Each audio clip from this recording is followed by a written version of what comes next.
Yosa, kembali lagi di Kako Anime. Dan ya, ini dia full manga One Piece chapter 1072 yang berjudul Beban Memori, yang dimana ditemani suatu cover story Germa Double Stick, dimana Caesar, kemudian Queen dan juga Jaji tengah membuat senjata pemusnah massal mereka masing-masing seperti yang kita lihat di sini.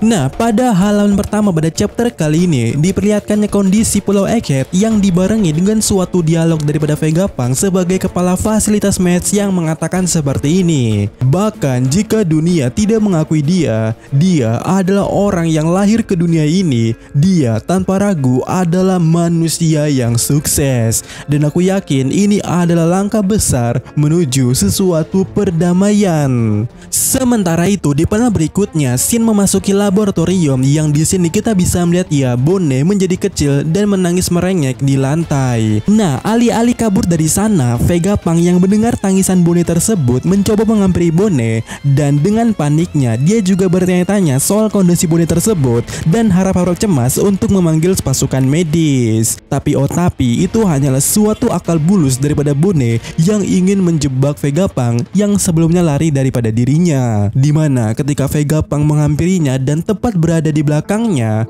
Bone di panel berikutnya berubah kembali menjadi dewasa, tetapi dengan bentuk yang sedikit berbeda. Dimana tubuh Bone menjadi sedikit lebih besar, yang mana Bone sendiri menyebutnya sebagai distorsi masa depan.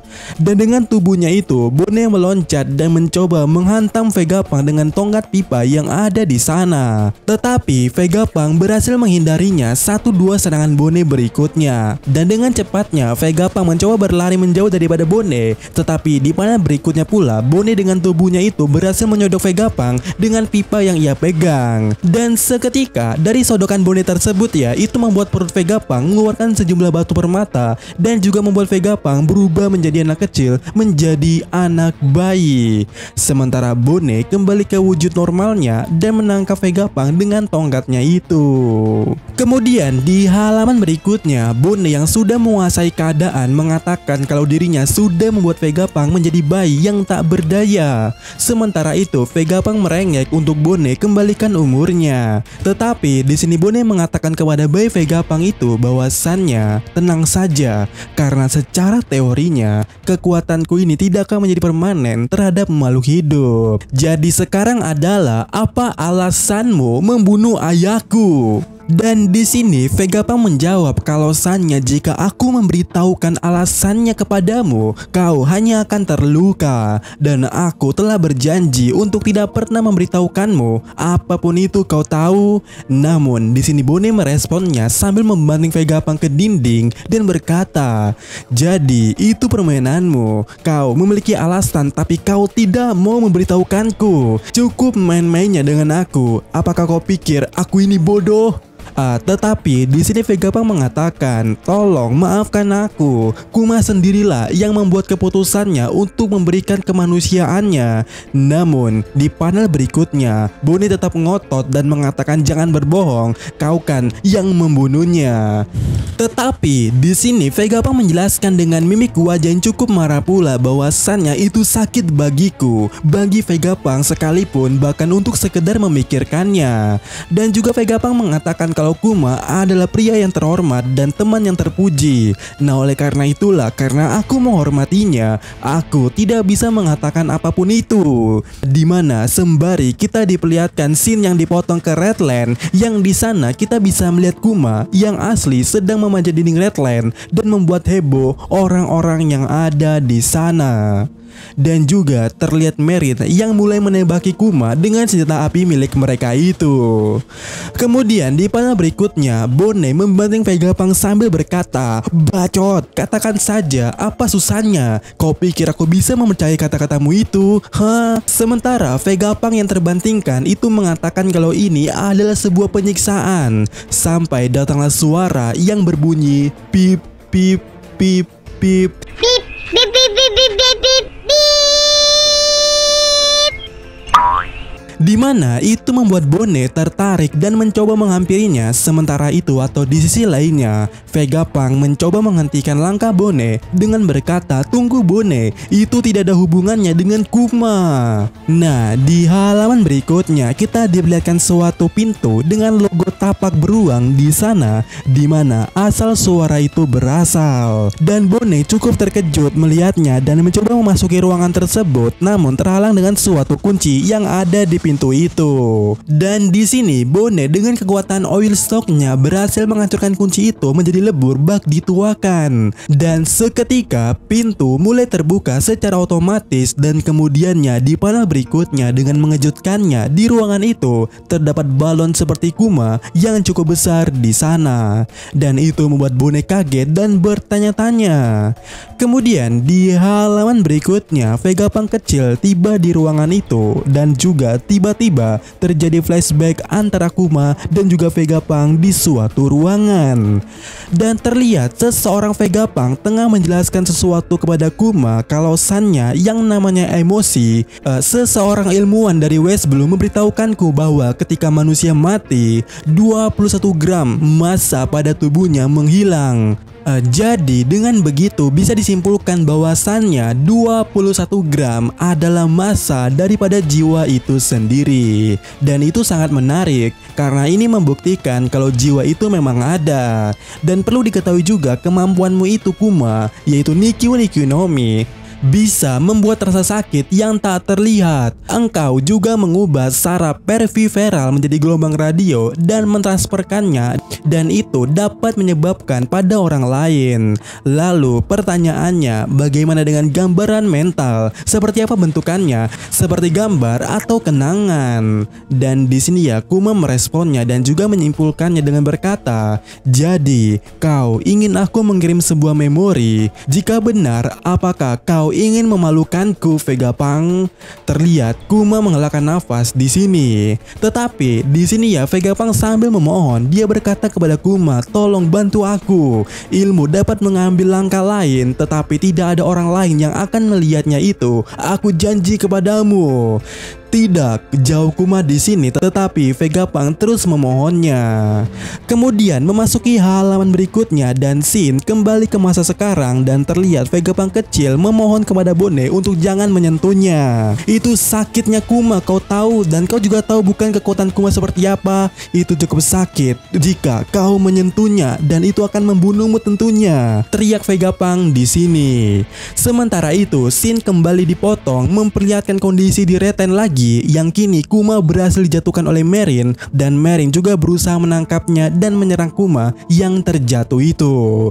Tetapi Kuma di sini menggunakan shocknya untuk menghempaskan barang siapa yang mendekatinya. Dan di halaman berikutnya pula terlihat ya Bone ingin menyentuh gelombang itu sambil berkata, "Ini adalah kenangan ayahku bukan?" Dan push, scene pun dipotong sebelum Bone menyentuhnya.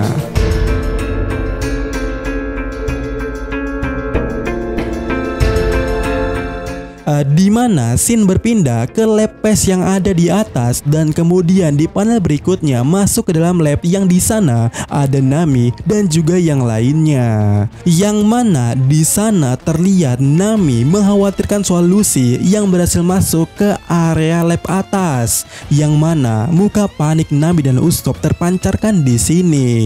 Sementara itu Pang 01 atau Saka mengatakan maafnya karena terjadi suatu kesalahan sistem pada saat itu. Tetapi di sisi lainnya kita melihat Sanji yang sedang berpikir kalau sebenarnya situasinya masih oke-oke aja. Karena di tempat itu juga ada Zoro di sana, dia tidak akan kalah. Tetapi melihat jumlah pertarungannya itu akan menjadi 2 lawan 3 antara Zoro dan Brook melawan 3 CP0. Namun itu juga tergantung bagaimana mereka bergerak. Tetapi di sini ya Saka memotong perkataan Mugiwara Ichimi kalau lihatlah baik-baik. Di sini sebenarnya yang diuntungkan adalah para agen CP0 tersebut. Yang dimana kita bisa melihat Usopp kaget bukan main karena di belakang CP0 di sana kita bisa melihat Seraphim yang turut andil muncul bersama mereka dan menegaskan kalau sekarang bukan 2 versus 3 tetapi 2 versus 7. Dan di sini Usopp bertanya-tanya apakah mereka itu CP0 memang memerintahkan para Seraphim pada saat kekacauan sebelumnya. Namun Sokka mengatakan kalau itu tidak mungkin, mereka tidak memanggilnya karena untuk situasi yang berbeda Seraphim telah dilengkapi dengan beberapa kemampuan mengambil keputusan sendiri. Dan tentu ini tidak terduga untuk CP0 karena seharusnya mereka sadar Camilla yang memiliki otoritas tertinggi dibandingkan mereka untuk mengendalikan Seraphim. Dan benar saja kita bisa melihat Lucy dan Stacy terlihat kebingungan ketika para Seraphim mengikuti mereka.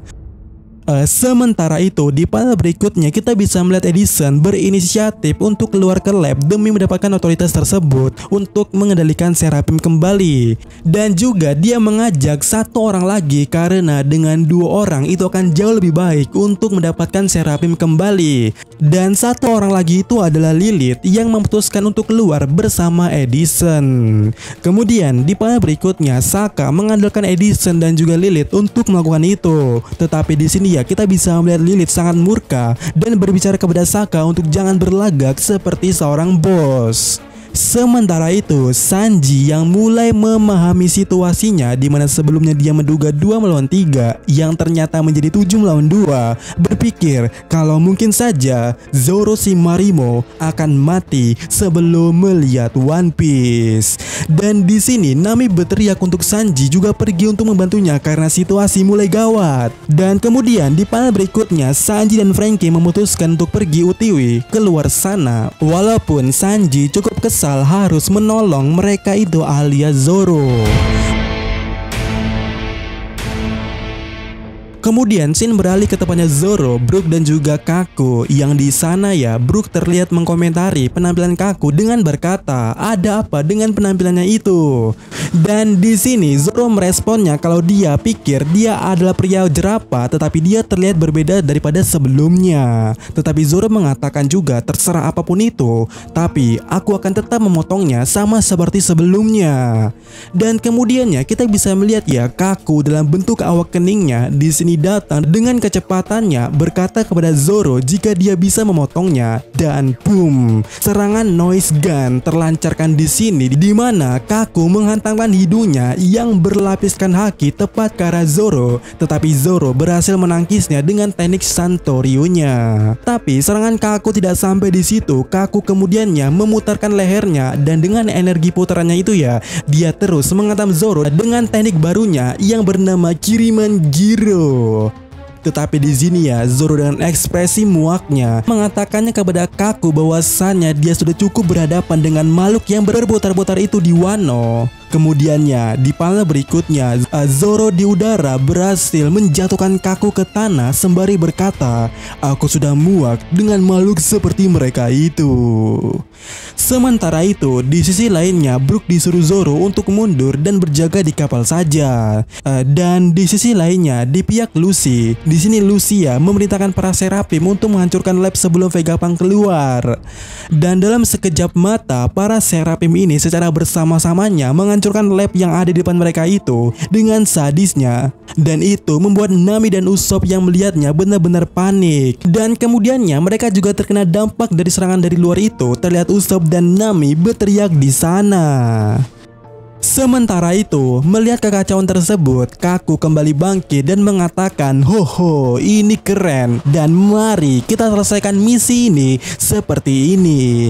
Tetapi di halaman berikutnya secara tiba-tibanya leher Kaku digigit oleh seseorang dan membuat Kaku tepar di tanah.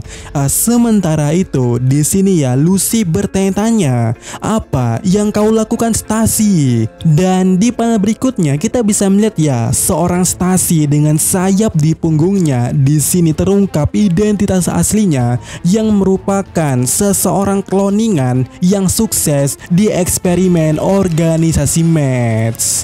Dan di sini Stacy menjawab pertanyaannya si Lucy. Apa yang kulakukan? Aku hanya membuatnya tertidur. Dan tolong Lucy, tidakkah kau juga ingin tertidur seperti dirinya? Dan ya, begitulah chapter 1072 yang ditutup dengan komentar editor yang mengatakan dia tersenyum dengan curiga.